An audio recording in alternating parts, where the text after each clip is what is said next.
як калом салому дуруд ба мухлисони Барселонаи бузургу беҳамто. Ман Муҳаммад Гаиров ҳамаи онҳое ки ин дам моро мебинанд дар канали Барса ТВ Саймона шодбош мегӯям.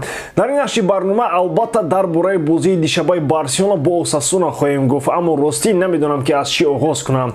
Аз бурди ба зуракии Барселона аз 11-уми ғалабаи Барса бо ҳисоби 1-0, 25-уми бозии хушки Тер Штеген бохти Реал ё ин ки барканор шудани Месси аз бозии ПСЖ. Биёед аз охираш сар кунем. Гап сари ин ки ПСЖ Мессиро барои 2 ҳафта аз машқ ва ҳам аз бозиҳо маҳрум кард. Сабаби ин ҳама сафари Лео ба Арабистони Саудӣ будааст. Не, Месси барои чақчақ бо шайхони араб барои шартнома нарафта буд. Месси ҳамчун сафири Арабистони Саудӣ оид ба туризм ва иҷрои ӯҳдадориҳои худ дар ин доира ба ховарӣ наздик сафар карда буд. Албатта Месси ҳамчун профессионал аз ин тасмими худ сармураббии даста Кристофер Галте ва директори варзишии клуб Луиш Кампушро огаҳ карда буд, аммо маслиҳат ин буд ки Месси танҳо баъди ғалабаи ПСЖ бар Лориан ин сафарро анҷом карда метавонад, аммо ПСЖ гирифту бохт ва аз рӯи маслиҳат Месси бояд намерафт. Аммо худи ӯ гуфтааст ки дар бораи ин сафар аз бозҳои ПСЖ яъне бозам шайхҳои араб иҷозат гирифтааст. Аммо инҷо албатта субординатсия гуфтани чиз аст ки вайрон шуд ва Галте ва Кампуш Мессиро барои ин беэҳтиромӣ ба қавле наказат карданд. Акнун ӯ дар машқҳо ва ду бозии дар пешистодаи ПСЖ ширкат намекунад. Бо назардошти вазъи на он қадар хуби ПСЖ, набудани Месси албатта дар ин бозиҳои ҳалкунанда албатта ба зиёни ПСЖ аст. Барои Месси бошад қаҳру нози роҳбарияти ПСЖ он қадар аҳамият надорад аз ду сар ки поёни ин мавсим ӯ ба Барса бармегардад. Хуб, акнун аз назди манораи Эйфел меоем ба Испания.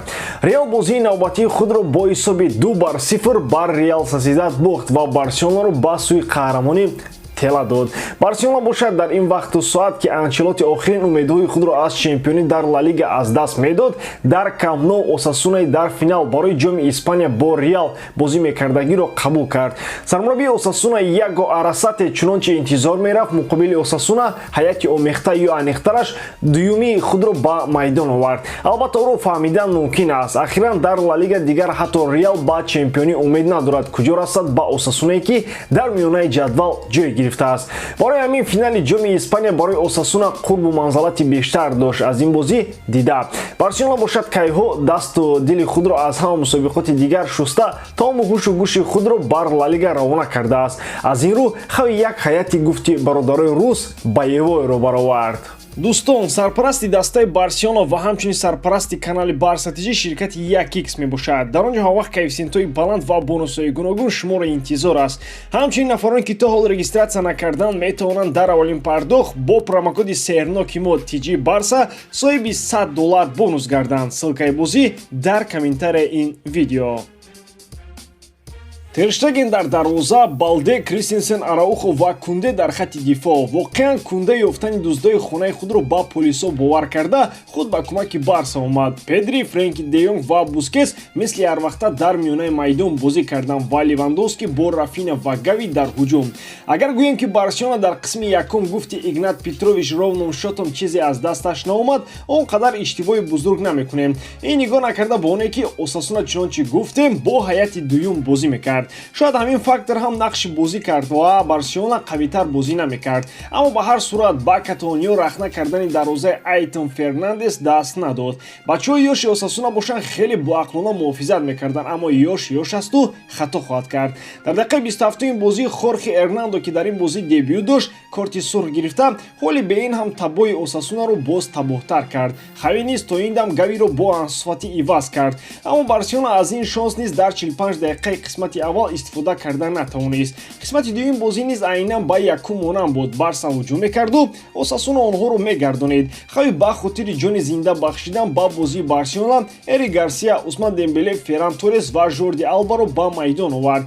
Албатта на яку якбора бо пайдо шудани ин бозингарон бозии Барса каме нуру ранги дигар гирифт, аммо на ба ҳадди даркорӣ. Бозӣ поён меёфт ва ба назар чунин мерасид ки Барселона мусовӣ карда боз интригаи чемпиониро ба ду даври дигар мекашад. Аммо гуфти ӯ гапо не тутта была. Русо мегӯянд ку стари кун бразди непортид. Алба бо як зарбаи обдори худ ба ҳама суолҳои имшаба нуқта гузошт ва бозӣ бо ҳамин ҳисоби дӯстдоштаи Барса 1-0 анҷом шуд. чунончи гуфтем, ин ғалаба 11-уми каталониҳо бо ин ҳисоб буду 25-умин бозии хушки Марк-Андре Тер Штеген дар ин мавсим. Акнун таносуби Барселона ва Реал 14 холро ташкил мекунад ва як ғалабаи дигар хавиро ба орзуи деринааш мерасонад. Бозии навбатии худро бошад Барселона бо яке аз аутсайдерони чемпионат Эспаньол дар сафар баргузор мекунад. Хуб, мана он чизе ки мехостам барои шумо расонидем. Кулли мухлисони Барсаро бо ин ғалаба табрик мекунем. Барои имрӯз тамом. Ба канали мо обуна шавед. Моро дар Telegram و Instagram هم تماشا کنید. زندگی و بارسلونا رو دوست دارید و پیش از خانه برآمدن خاموش کردن گاز و سوئت و آب رو فراموش نکنید که قیمت شدن. با شما مثل هر وقت محمد گیروف. خیر بچه‌ها، در پناه الله.